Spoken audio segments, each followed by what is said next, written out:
Good morning. We're under a very tight schedule, and so I think we should begin. I'm Betty Sue Flowers, Director of the LBJ Library and Museum, and it's very fitting that this Conference on Open Government should be held here in this particular presidential library because the Freedom of Information Act was passed under President Johnson. As you can see here by the numerous signs, the conference is co-sponsored by the LBJ Library and the LBJ School, and also the Freedom of Information Foundation of Texas. And I have not met those folks this morning. Is anyone from that foundation here today?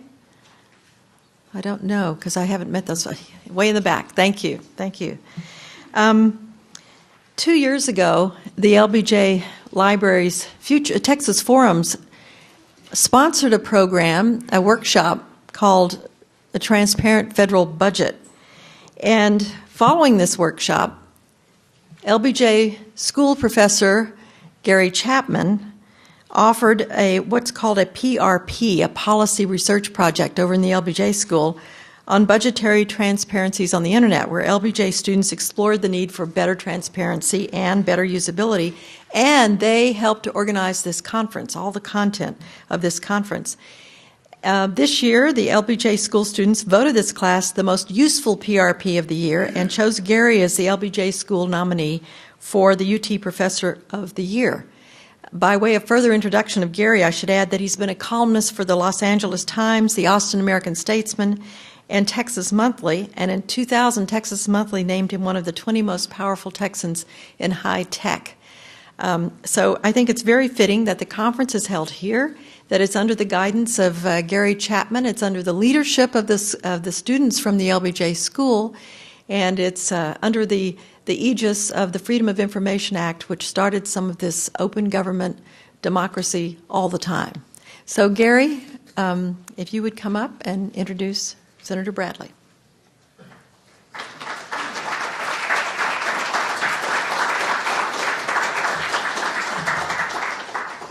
Thank you very much. Thanks to everyone for coming, and thanks to all the organizations and people that help make this happen, particularly the students of my PRP who put a lot of work into this event, and I'd like them to just stand up or to be recognized in the room. We have quite a few of them here. They will also be around during the day. If you see them here, just take a moment to congratulate them on a job well done. I also, before I introduce Senator Bradley, would like to take note of the fact that this is Betty Sue Flowers' last public event at the LBJ Library. After many years of cooperation between the LBJ School and the LBJ Library under her leadership here, we want to express our deep gratitude for that cooperation. And so we have something for you. If you would come up here and take this on behalf of the LBJ School, and please go ahead and open it up. Well, I don't know if it fits the federal guidelines here. I'll have to see if I'm immediately giving it back. Luckily, this is all on camera. Oh, this is great. You're getting a new Kindle, too, with deep thanks for so many years of cooperation with you. I'll have to give it back. Or you'll have to give it to me after I'm no longer a federal employee. But I really appreciate it. Thank you. Thank you very much.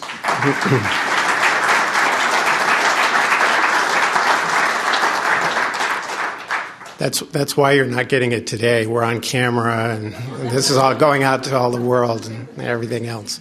We figured that a Kindle would be sort of appropriate to have as former director of a library, because now you can carry your library around with you. So it's my honor to introduce Senator Bill Bradley, who is basically the person who got me involved in this, and I'm grateful for that he had the confidence in me and in the LBJ School and our students to ask us to take up this project, which has produced this conference. Now, Bill is definitely one of the most well-known people in the United States, and I'm sure most of you know his illustrious and incredible biography, but I'll just mention a few things here. He's managing director today of Allen and Company. He was senior advisor and vice chairman of the International Council of J.P. Morgan from 97 to 99. He's been an essayist on CBS Evening News, a visiting professor at Stanford University, University of Notre Dame, and the University of Maryland. As most everyone knows here, he served as the senator from New Jersey from 1979 to 1997, and in 2000 he was a candidate for the Democratic nomination for President of the United States. And that all happened, of course, after an amazing basketball career where he was an Olympic gold medalist in 1964, a professional basketball player with the New York Knicks from 1967 to 77, when he won 2 NBA championships. In 1982, he was elected to the Basketball Hall of Fame. He has a BA degree in American history from Princeton, a master's degree from Oxford, where he was a Rhodes Scholar. He's authored 6 books on American politics, including the latest bestseller, The New American Story, which came out in 2006. He currently hosts American Voices, a weekly radio show on Sirius XM satellite radio that highlights the remarkable accomplishments of Americans, both famous and unknown. So we're extremely fortunate to have with us today to open this day-long discussion about open government, Senator Bill Bradley.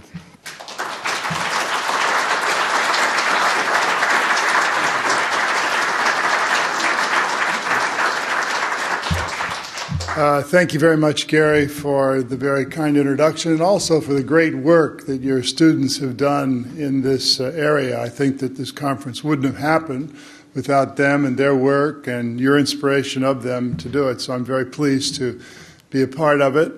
And I think it's only appropriate that in a conference for open government that this illegal gift to the director is on TV. So why did Barack Obama become President of the United States? How did he become President of the United States? And I would argue there are really 3 reasons why he is President of the United States today. The first was that he had a consistent story about his candidacy and what he would do from the beginning of his campaign. And that story was, elect me and we can change Washington and the way things are done in Washington, D.C. Elect me and I'll need your help after I'm elected, but we can do that. Now, he also embodied ideals that America has espoused for many years, and people saw in his person a kind of realization of a part of our founders' ideals. And he had enormous talents in terms of intellect and communication skills. But it was that same story told everywhere that was one of the key elements of his victory. That story leads to the second reason he won, and that is it excited a lot of people. A lot of people began to say, you mean we can actually have something different? You mean we can actually control our own destiny? You mean it's okay to hope once again? And the response on the small contributor level was enormous. I mean, I think that the Obama campaign had 13 million emails, for example, email addresses, and millions of people who contributed, the bulk of whom contributed, over half who contributed under $250, some 3 or 4 times in the course of the campaign. But those contributions wouldn't have come had there not been the story. And then the money allowed them to do a number of things. One of the things it allowed, which is relevant here, is that the campaign, partially because of President Obama's background as a community organizer, decided to go into communities across this country and organize at a grassroots level. Now, when you organize at a grassroots level, you're essentially paying your respect to individual voters. And when you go into a community, you listen to the community and then you respond to the community.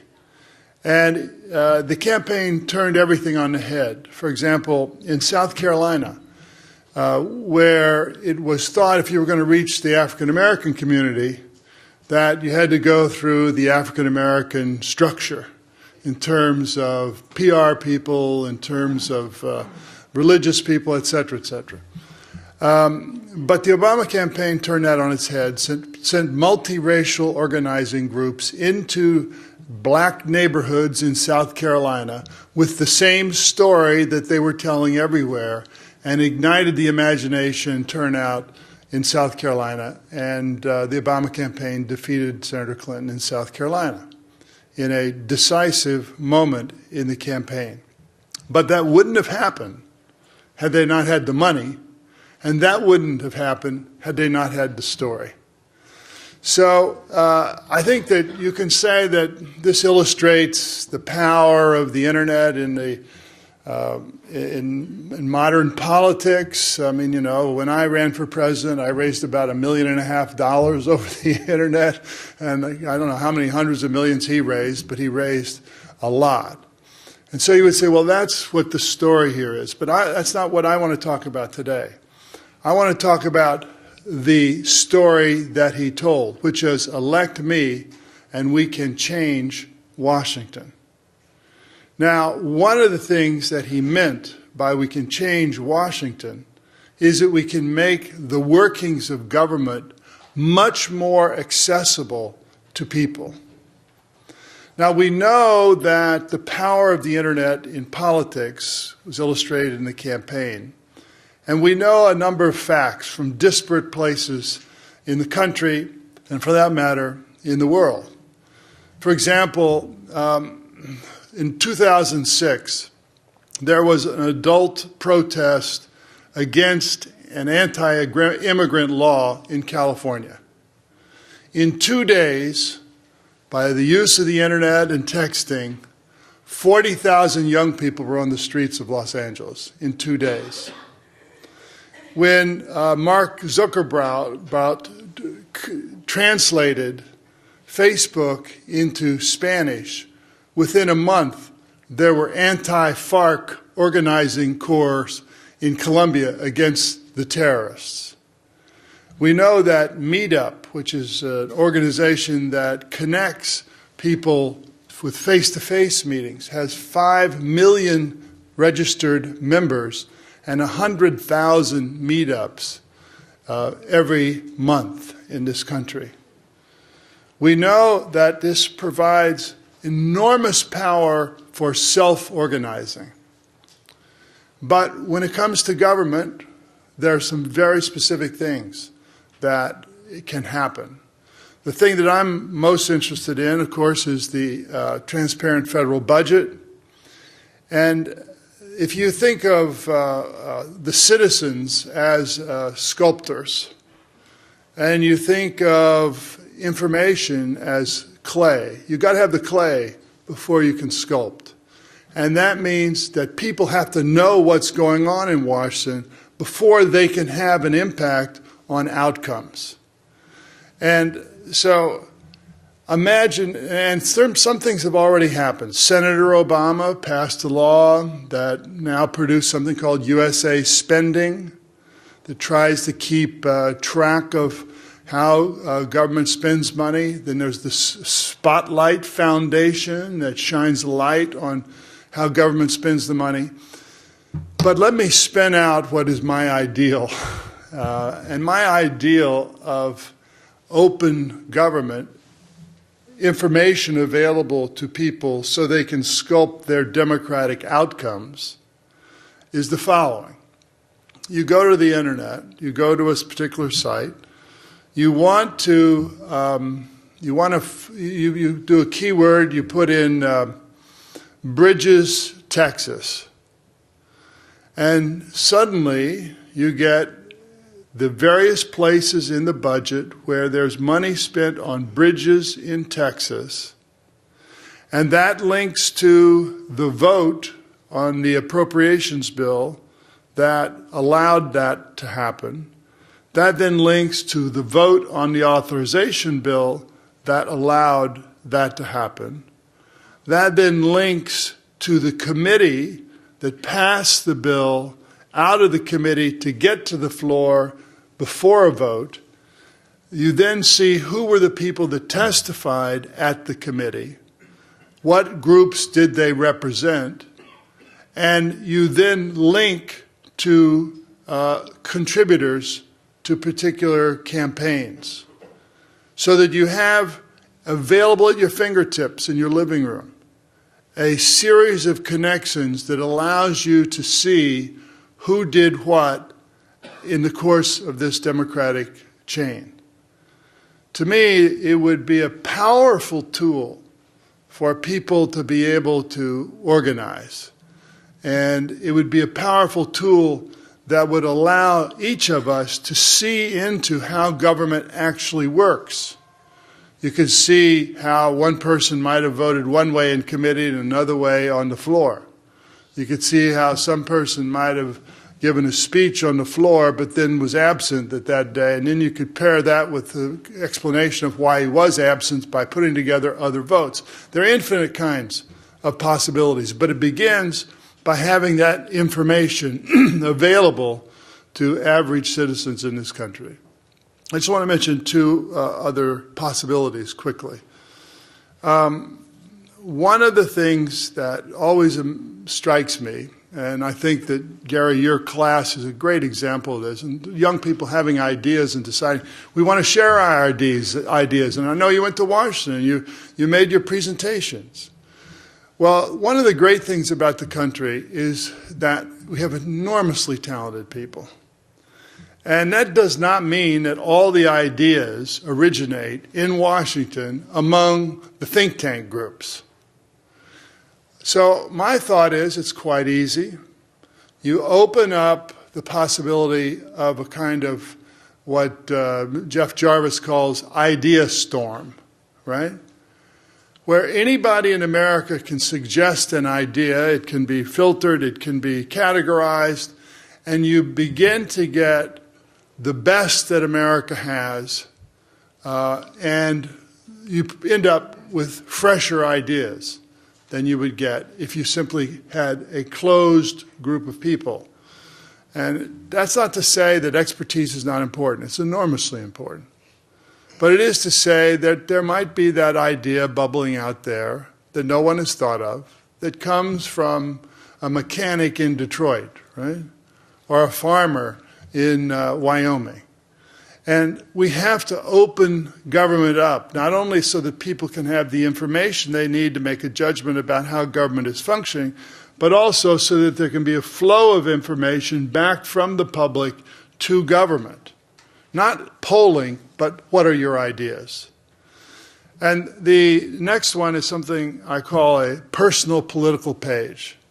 One of the things that people today worry about is, we're in a liberal, democratic, authoritarian, libertarian, Republican, Democrat mode, and we tend to get trapped in those categories. And therefore, it's assumed if you have one position, that you'll have the same position on a lot of different issues. But we know, for example, that a lot of people are concerned about AIDS that don't agree on abortion or on welfare reform, for example.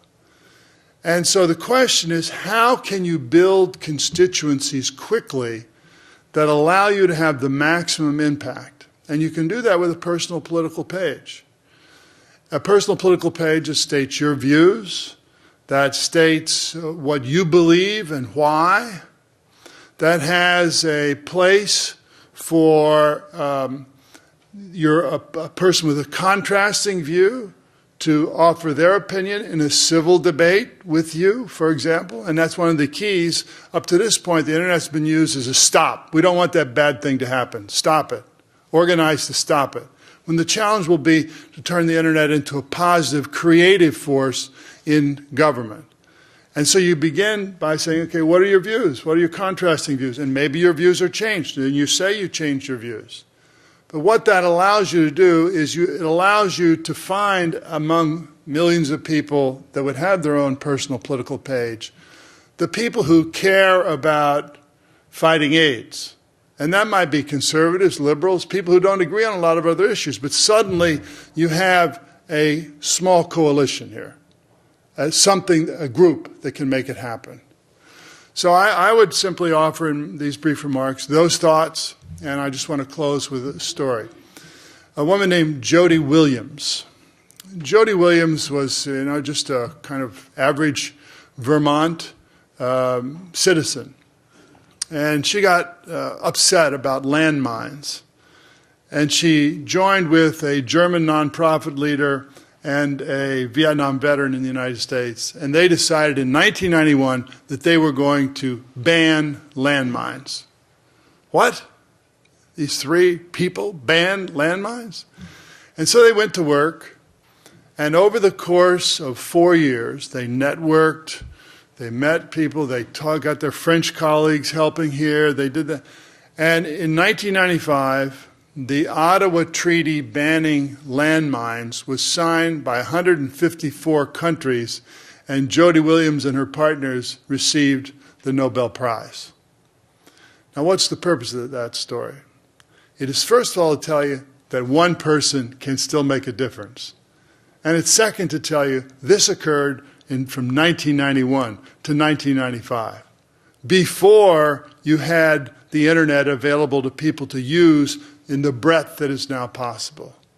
So imagine what could happen if you had an energized population with personal political pages coming together, a government that was open and allowed people to get the information they need to sculpt their democratic outcomes, and you had people of conviction that dreamed big dreams and used this technology to make it happen. Our country would be a better place. And so I'm very pleased to hear what people have to say today, and thank you very much, Gary, for having me.